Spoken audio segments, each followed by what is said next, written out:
Hi everyone, hi students over there. Welcome back to Miss Vera channel. And today we are still learning about TOEFL in reading comprehension. Dan buku sumber yang kita gunakan hari ini masih dari Longman, okay? And yeah, for today, as you can see on the screen, kita akan belajar tentang directly answer questions. Kemarin kita sudah membahas tentang main idea dan juga organization of ideas question. Hari ini kita akan bahas tentang directly answer question. Jadi kalau secara simpelnya kita akan masuk ke pertanyaan-pertanyaan yang menanyakan tentang details teksnya gitu ya. Dan di directly answer question ini, Longman membaginya menjadi 3. Yang pertama ada state detail questions, kemudian unstate detail question, dan yang terakhir adalah pronoun reference question gitu ya. Jadi kita akan mempelajari 3 hal ini mengenai directly answer question. So yeah, without any further ado, let's begin the discussion. The first one adalah answer state detail question correctly. Dari judulnya saja kita sudah bisa mengetahui bahwa jawabannya dia state detail question. Jawabannya ini dia tertera di teksnya atau di passage-nya gitu ya.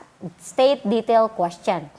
Di sini dibilang bahwa state detail question asks about one piece of information in the passage rather than the passage as a whole. Jadi kan dia akan menanyakannya ya one piece of information karena dia details ya. Dan jawaban yang ada di ABCD-nya atau di multiple choice-nya pilihannya dia akan restatement. Aduh, bawah teing nih. Dia akan restatement ya jawabannya itu. Jadi seperti yang kita ketahui bahwa restatement di sini dia meaningnya tetap sama seperti yang ada di teks, namun di pilihan ABCD-nya dia tuh dibentuk atau dihadirkan dengan formula kalimat yang berbeda atau kata-kata yang berbeda. Padahal maknanya tetap itu saja, gitu ya. Itu mengenai state detail question ya di pilihan option ABCD-nya atau di multiple choice-nya, gitu. Ya, di sini dibilangkan the answer of these questions are generally given in order in the passage and the correct answer is often a restatement of what is given in the passage ya. This means that the correct answer often express the same idea as what is written in the passage but the words are not exactly the same. Seperti yang Miss bilang ya. Jadi kita harus cermat-cermat, harus teliti. Jangan dikira misalnya nih statementnya berbeda dari yang ada di teks, tapi di multiple choice-nya nggak ada, oh ini kayaknya nggak ada jawabannya, ini kayaknya salah gitu. Jadi kita harus cermat-cermat, harus details gitu, harus hati-hati ketika memilih jawabannya gitu ya. Jadi harus diketahui meaningnya, kemudian kamu cari nih restatement-nya gitu. Oke, sekarang kita langsung ke latihan ya tentang state detail question ini gitu. Oh iya, ketika mengerjakan soal reading ini, kamu harus bisa menggunakan teknik skimming ya. Skimming dan juga scanning. Kalau di reading comprehension itu ada 2 hal. Skimming dan scanning. Yang mana kamu harus bisa baca cepat dan langsung harus bisa menemukan tata letaknya di mana. Kenapa itulah di reading comprehension kamu tidak perlu menerjemahkan word by word gitu ya untuk untuk bisa mengerjakan soalnya. Kamu jadi kalau di reading itu baca soal nih ya. Di sini soalnya ini misalnya ya, the passage indicates that Jamestown di situ. Berarti yang harus kamu lakukan adalah kamu tahu ini keywordnya ya kan. Keyword di soalnya apa dulu? Berarti Jamestown. Setelah kamu tahu keyword dari soalnya, langsunglah skimming ke teksnya atau ke passage-nya. Langsung kamu tuh baca cepat mana Jamestown tuh ada di yang mana nih di teks ini gitu ya. Itu namanya teknik skimmingnya gitu. Kemudian ini ya, ini 5 berarti artinya line gitu. Itu baris ke-5 gitu. Mari kita coba kerjakan soal yang ini. Bukan kerjakan sih, kita bahas ya karena jawabannya sudah jelas ada. Oke, di sini Dibilang kan tadi pertanyaannya adalah the passage indicates that Jamestown. Berarti kita langsung cari di mana kata Jamestown itu berada. Di sini Jamestown. Kita baca dari sini, Williamsburg is a history city in Virginia that was settled by English colonists in 1633, 26 years after the first permanent English colony in America was settled at Jamestown. Di sini ada Jamestown nih. Ketika kamu pilih, misalnya kamu lihat nih jawaban yang A, was settled in 19 and 33, 16 and 33. Di sini berarti kalau ini dia hanya fokus di Williamsburg aja kalau yang ini. Padahal yang ditanyakan adalah Jamestown. Berarti yang A salah. Yang B, was settled 26 after Williamsburg. Dia berarti lebih ke William is a historic city in Virginia. Jadi salah. Ingat ya, bentuknya akan restatement dia. Was the first permanent English colony in America. Itulah jawabannya adalah yang C. Yang D juga salah. Was originally named Middle Plantation. Ini jelas salah ya yang D, karena dia keberadaannya setelah Jamestown ini gitu. Ada di sentence yang lain gitu. Jadi jawaban yang paling tepat adalah C. Was the first permanent English colony in America. Dia restatement nih bentuknya. Padahal di teksnya ya dia tuh dibalik gitu, 26 after years the first permanent English colony America was settled at Jamestown. Kemudian di jawabannya Jamestown was the first permanent English colony in America. Begitu ya, oke. Cara mengerjakan pertanyaan atau soal mengenai state detail question seperti itu. Oke. Jadi temukan dulu keywordnya ya. Nah, di sini nih ya caranya atau rangkumannya, di mana dia akan pertanyaannya biasanya seperti ini. According to the passage in it is state, kemudian the passage indicates dan lain-lain. Which of the following is true? Itu biasanya akan pertanyaan-pertanyaan yang jawabannya ada di teksnya gitu, tertera. Maksud ada tuh tertera ya gitu. Nah, where to find the answer adalah ya ini, the answer this question are found in the order to passage. Pertama, choose a keyword ya kan, kemudian skim tuh in the appropriate part gitu. Jadi sebetulnya hampir caranya tuh sama ketika mengerjakan soal mengenai details di reading comprehension. Yang paling utama adalah temukan keyword di soalnya, baru kamu skimming ke teksnya gitu. Itu akan sangat menghemat waktu gitu ya. Jadi biasakan kamu harus bisa skimming dan juga scanning teks gitu ya ketika mengerjakan reading. Oke, itu caranya. Oh, ini nih adalah kita latihan dulu ya. Di sini coba kita latihan passage 1. Di sini ada teks yang terdiri dari 5 line dan hanya 1 paragraf. Pertanyaannya adalah according to the passage, what happens during an ice age? Oke, apa yang terjadi nih ketika ice age ini? Kita bisa baca ya bareng-bareng di teksnya di passage 1 ini. Di passage 1 ini kita langsung keywordnya berarti adalah ice age ya. Ice age di situ berarti kita langsung cari ice age. Langsung kamu langsung ketemukan, baca tuh kamu skimming ice age, those periods when ice cover extensive areas of earth are known to have occurred at least 6 times gitu. Berarti kamu sudah ketemu nih ya, keywordnya adalah ice age, kemudian kamu sudah baca seluruh kalimatnya, maka kamu cari yang sifatnya atau yang pernyataannya adalah restatement dari hal yang disebutkan di sini gitu ya. Those periods when ice cover extensive area of the earth. Ini ice cover extensive area of the earth. Pertama, rock strata are recognizing by geologists. Dia kurang tepat karena rock strata menceritakan past ice age. Jadi ice age yang sebelumnya gitu ya, yang past. Dimana recognize from rock strata berarti yang A salah, yang B evidence of orange material it's found. Mana evidence materials ini Dia masih di sini ya, that show evidence for range materials. Yang B juga salah. Kemudian yang C, ice cover a large portion of the Earth's surface. Nah, kemudian yang D, ice melts 6 times. Nah, dia juga tidak disebutkan di yang kalimat ini ya, yang tadi yang pertama. Maka jawaban yang paling tepat adalah yang C, ice covers a large portion of the Earth's surface. Dia adalah bentuk restatement dari ice cover extensive areas of the Earth. Gitu ya, oke. Itu bukan salah satu ya, itu cara mengerjakan soal yang state detail question. Oke. Mudah-mudahan dapat difahami ya. Nanti kita akan latihan di soal-soal seperti biasa. Oke, itu mengenai state detail question. Sekarang kita ke yang kedua, yakni find unstate detail unstate details. Tadi state ya, tertera. Sekarang unstate, berarti tidak tertera. Tidak tertera di teks nih jawabannya gitu ya.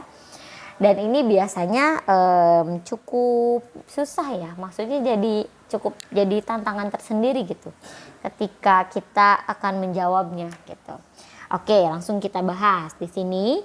Nah, bahwa di tes TOEFL maupun itu yang paper ataupun yang komputer tuh nggak ada bedanya ya sebetulnya. Dia tuh ya pertanyaannya akan sama, tetap tentang itu gitu. Nah, dimana kalau tentang unstate detail question ini biasanya dia akan 3 answer di pilihannya ya, di multiple choice-nya. 3 jawaban itu state, mention, or true in the passage, while one is not. Jadi salah satunya kalau yang unstate detail ini. Jadi 3 halnya itu disebutkan, nah 1 hal itu yang tidak disebutkan gitu. Dan kemudian unstate question ini dia tuh ciri utamanya nih akan seperti ini, ada no true gitu. Karena berarti 1 yang tidak benar di antara 4 pilihan ini, 3 tertera atau disebutkan di teks dan 1 yang tidak disebutkan di teksnya gitu. Karena unstate di situ. Dan unstate detail question ini Longman membaginya menjadi 3. Yang pertama, there are 3 true answer and 1 is not true according to the passage. Kemudian yang kedua, there are 3 true answer and 1 is not mentioned in the passage. Jadi seperti yang tadi Miss bilang, ada not true berarti 1-nya tidak betul, 3-nya betul. Kalau yang pertanyaan that is not mentioned berarti 3-nya di-mention, 1-nya tidak gitu ya. Jadi ada 2 jenis gitu tentang unstate detail ini. Kita coba ke latihan ya di sini. Nah, pertanyaannya adalah which of the following is not true about the word gadget? Berarti not true about word gadget. Kita langsung tahu keywordnya adalah word gadget ya. Kamu di sini word gadget berarti langsung ke teksnya cari manakah yang ada word gadget. So this is the word gadget is one such word. It was first used by British sailors in the 18th and 90s and probably came from the French word gadget, which was a small hook gitu. Kita lihat jawaban yang pertama nih. Yang pertama di sini yang A adalah it is used to name something when the name it is noun. Pilihan A, C, dan D ini dia tuh betul semuanya gitu. Dua-duanya ada according to the passage-nya tuh dia tuh true according to the passage. Sedangkan di sini kan not true tuh. Dan yang tidak betul adalah yang salah itu adalah yang B. It was used beginning of the 19th century. Mari kita bahas ke teksnya. Yang pilihan A adalah it is used name something. It is used to name something when the name it is noun. Kita langsung cari di sini the word gadget is one such word. The first used by British sailor. Berarti di sini ada one such word. Di mana di teksnya dibilang dia tuh 3 many different kinds of expression the people use give name. Anything whose name is unknown. Nah berarti kan used to something dia tuh not noun. Jadi dikasih nama kan. Kemudian yang C, it most likely came from a word in French language. French language. Dia betul came from French word. Kemudian yang D, its first known use was by British sailor. Di sini sebutkan British sailors. Gitu ya. Jadi ketika mengerjakan soal yang seperti ini tuh, kalau ini kan ada langsung ya gitu ditunjukin. Kalau menemukan soal yang seperti ini tuh, kan kamu sudah menemukan nih keywordnya, word gadget ini. Kemudian sesuaikan kalimat sebelum atau sesudah word gadget ini, sesuai mana yang sesuai dengan pilihannya gitu, atau mana yang tidak sesuai gitu dengan yang ada di multiple choice, kemudian yang ada di teksnya gitu. Kita coba ke soal yang ini nih. Ini nih kita caranya dulu ya, how to identify the questions. Yang pertama choose keyword ya, kemudian scan the appropriate place in the passage for the keyword. Kemudian read the sentence that contain the keyword idea carefully. Nah, kemudian look for answer I definitely true according to the passage. Choose the answer that is not true and not discussed in the passage gitu. Nah, kita coba ke soal yang ini ya, yang nomor 4 nih.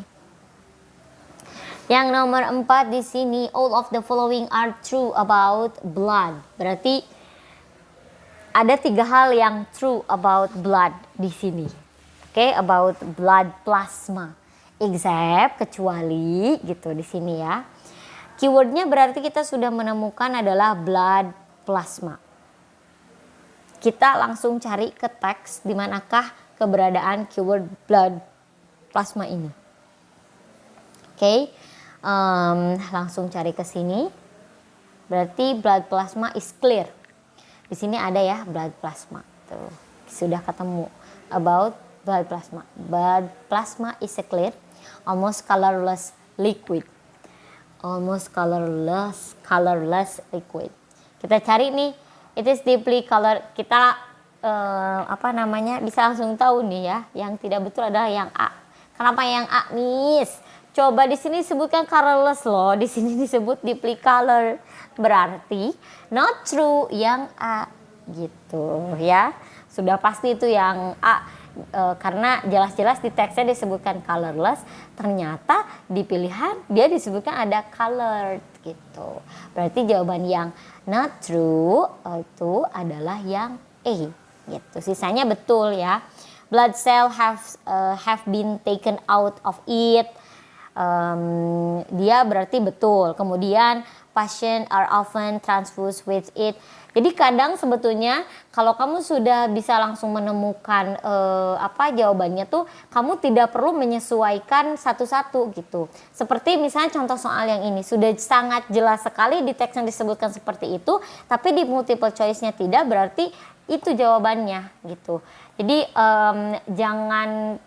jangan buang-buang waktu juga gitu kalau sudah langsung ketemu gitu ya. Oke, karena itu akan sangat manfaat sekali gitu untuk mengerjakan soal-soal yang lainnya gitu ya. Itu mengenai apa tuh namanya tadi, Miss lupa. Unstated detail question.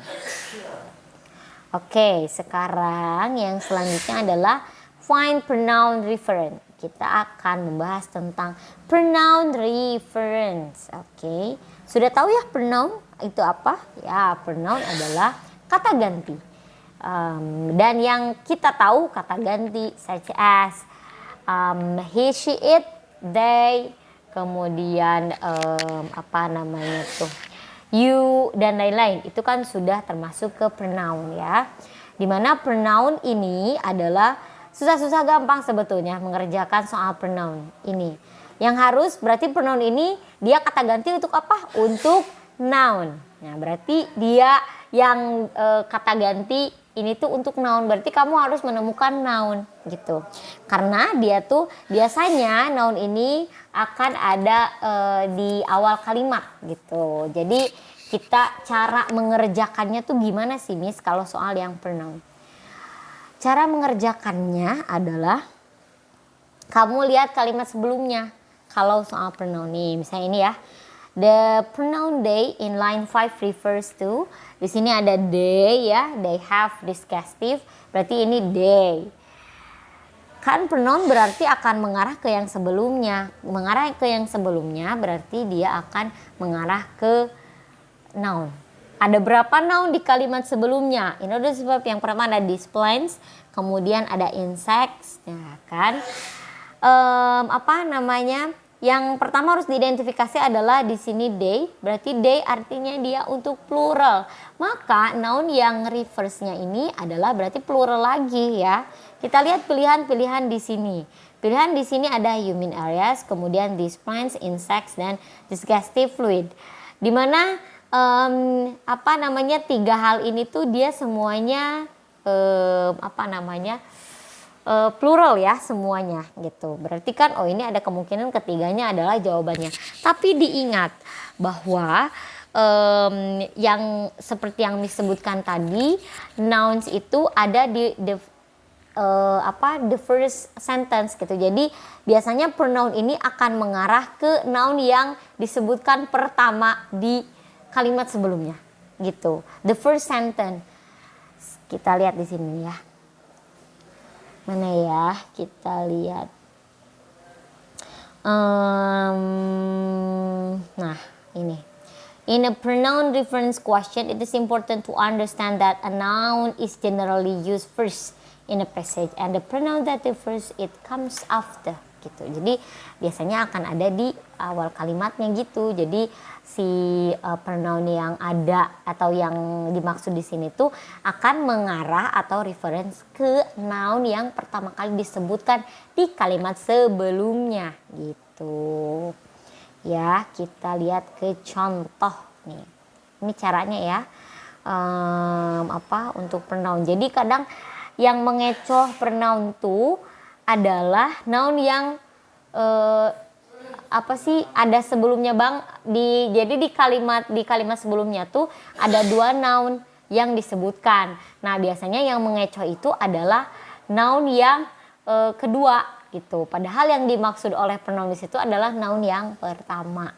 Begitu, itu pengecohnya atau distraktornya. Kita lihat nih di sini ya. Di sini the pronoun it in line 2 refers to, berarti ini kita lihat langsung ke line kedua. Yang mana nih? Yang ini ya. Mana it? Ini. It is a bright moon which bla bla bla. Di sini pilihannya adalah the equinox, kemudian the sun, kemudian the harvest moon, kemudian the night. Kita baca kalimat sebelumnya. Gimana sih kalimat sebelumnya? Ya ini nih. The moon, the full moon that occurs nearest the equinox of the sun becomes known as the harvest moon gitu. As the harvest moon becomes known as the harvest moon. Di sini ada beberapa noun yang disebut. Di sini yang pertama full moon, kemudian ada equinox, kemudian the sun. Dan ini harvest moon. Jadi full moon tuh harvest moon kan. Sedangkan it ini adalah refers ke noun yang pertama, dan di sini dikecohkan dengan ada beberapa hal yang disebutkan has become noun, has become noun yang lebih dikenalnya dengan harvest moon. Jadi jawabannya adalah yang si harvest moon gitu. Oke? Ya. Begitu cara mengerjakan pronoun gitu. Jadi jangan terkecoh oleh noun yang disebutkan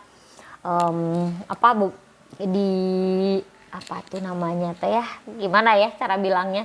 Jadi jangan terkecoh dengan noun yang ada setelah noun yang disebutkan di pertama atau di awal kalimat gitu. Jadi jangan terkecoh dengan itu gitu ya. Oke, itu mengenai pronoun. Nah, selanjutnya kita akan bahas ya tentang implied question, tapi kita tidak akan bahas hari ini. Kita akan bahasnya mungkin nanti di hari Senin ya. Hari ini kita akan latihan mengerjakan latihan seperti yang Miss bilang ya, dari yang kemarin main idea sampai skill yang sekarang skill 5 gitu. Nanti detailsnya akan Miss jelaskan di grup gitu. Nah ini kita akan bahas hari Senin gitu untuk indirectly answer the question gitu. Oke, mungkin sekian untuk hari ini. I'm so sorry if I did many mistakes, and thank you for today. See you on Monday. Assalamualaikum warahmatullahi wabarakatuh. Bye bye everyone. Bye bye students.